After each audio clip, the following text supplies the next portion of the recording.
ಸುಳ್ಳು ಆಪಾದನೆಗಳಿಂದ ಬೇಸತ್ತ ವ್ಯಕ್ತಿಯೋರ್ವರು ಮನೆಯ ಚಾವಡಿಯ ಮೇಲೆ ಸ್ಲ್ಯಾಬ್ನ ಕೊಂಡಿಗೆ ನೇಣು ಬಿಗಿದುಕೊಂಡು ಆತ್ಮಹತ್ಯೆ ಮಾಡಿಕೊಂಡ ಘಟನೆ ಸೆಪ್ಟೆಂಬರ್ 21ರ ರಾತ್ರಿ ಕಾಪು ತಾಲೂಕಿನ ಕುರ್ಕಾಲು ಸುಭಾಷ್ ನಗರದಲ್ಲಿ ಸಂಭವಿಸಿದೆ.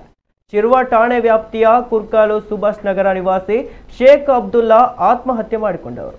ಕೌಟುಂಬಿಕ ಕಲಹಗಳಿಂದ ನೊಂದು ಅವರು ಆತ್ಮಹತ್ಯೆ ಮಾಡಿಕೊಂಡಿದ್ದಾರೆ ಎನ್ನಲಾಗಿದೆ. ಸಹೋದರ ಶೇಖ್ ಫಾರೂಕ್ ನೀಡಿದ ದೂರಿನಂತೆ ಶಿರ್ವ ಠಾಣೆಯಲ್ಲಿ ಪ್ರಕರಣ ದಾಖಲಾಗಿದೆ. ಆತ್ಮಹತ್ಯೆ ಮಾಡಿಕೊಳ್ಳುವ ಮುನ್ನ ಇವರು ವಿಡಿಯೋ ಮಾಡಿದ್ದು ವೈರಲ್ ಆಗಿದೆ.